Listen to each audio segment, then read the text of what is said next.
It wasn't a tank. It wasn't a battleship. It wasn't a fighter plane. And it wasn't the atomic bomb, though some historians have argued the proximity fuse was second only to it in military significance. Despite its enormous impact, the proximity fuse remains far less well known than many other World War II inventions. It was a tiny device hidden inside an artillery shell, yet many military historians consider it one of the most important technological innovations of World War II, crediting it with helping save thousands of Allied lives and dramatically improving the effectiveness of Allied anti-aircraft defenses. This is the remarkable story of the proximity fuse. By the early years of World War II, Allied forces faced a deadly problem. Enemy aircraft had become faster and more difficult to hit than in previous wars.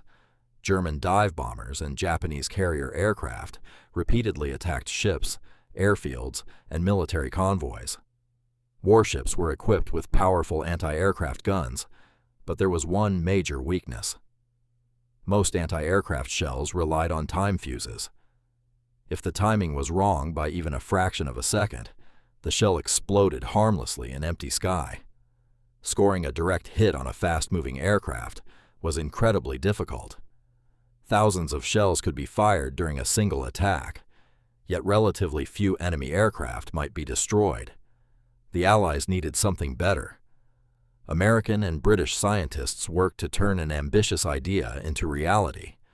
Instead of relying on perfect timing, why not create a shell that could detect its target by itself? If the shell exploded automatically when it came close to its target, the effectiveness of anti-aircraft fire could improve dramatically. The idea was revolutionary, but there was one enormous problem. This was the early 1940s. There were no computer chips, no digital electronics, no modern microprocessors. Everything had to work using tiny vacuum tubes. Most experts believed those fragile components would shatter the instant an artillery gun fired. The acceleration inside the gun barrel was enormous. Many scientists believed the project could never work. But the research continued. After years of testing, redesigning, and countless failures, the impossible finally became reality. Engineers created a miniature radio transmitter and receiver that could fit inside an artillery shell. As the shell flew through the air, it continuously emitted radio waves. When those waves reflected from a nearby aircraft or another target, the returning signal changed. The fuse detected that change and triggered the shell to detonate when it came close enough for its fragments to damage the target. The shell no longer had to score a direct hit. It only needed to pass close to its target. That single invention dramatically improved the effectiveness of anti-aircraft warfare. The project became one of the Allies' most closely guarded military secrets. Officials feared that if Germany or Japan recovered an unexploded shell, they might copy the technology. Troops received strict orders to destroy unexploded rounds whenever possible, before the enemy could recover them.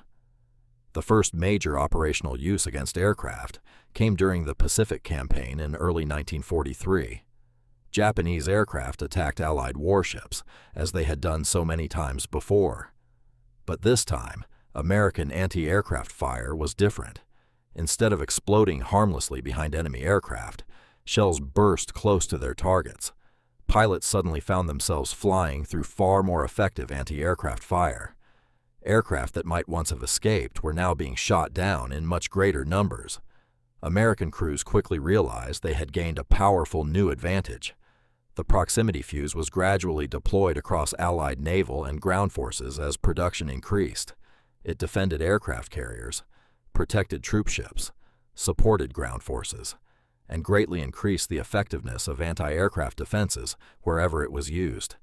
Its impact became even more important in Europe during 1944. Beginning in June 1944, Germany launched thousands of V-1 flying bombs against Britain. These early cruise missiles carried powerful warheads and terrorized civilians across southern England. Stopping them was extremely difficult. Fighter pilots intercepted many, but countless others slipped through. Then anti-aircraft batteries equipped with proximity fuses entered the battle. The results were remarkable. Instead of relying on perfect timing, shells detonated automatically whenever they passed close to a V-1. The success rate of anti-aircraft defenses against V-1 flying bombs increased dramatically. Military historians widely credit the proximity fuse with significantly strengthening Britain's defenses during the V-1 campaign. By the final year of the war, it had become one of the Allies' most important technological advantages. It protected ships from air ATTs, helped defend cities, greatly increased the effectiveness of anti-aircraft guns, and helped save thousands of soldiers and civilians. Perhaps its greatest achievement was something impossible to measure. Every bomber shot down before reaching its target, every pilot forced to turn back, every ship that returned safely to port represented lives that might otherwise have been lost. After World War II ended, the world celebrated famous weapons like the atomic bomb, legendary aircraft such as the P-51 Mustang and the Spitfire, and the great battles fought across Europe and the Pacific. The tiny proximity fuse received far less attention, yet many military historians consider it one of the most important technological innovations of World War II, because it dramatically improved the effectiveness of Allied anti-aircraft defenses and helped save thousands of Allied lives. Because sometimes history isn't changed by the largest weapon on the battlefield. Sometimes it's changed by a tiny invention hidden inside an ordinary artillery shell, a device few people ever saw, but one that played a significant role in helping shape the outcome of World War II.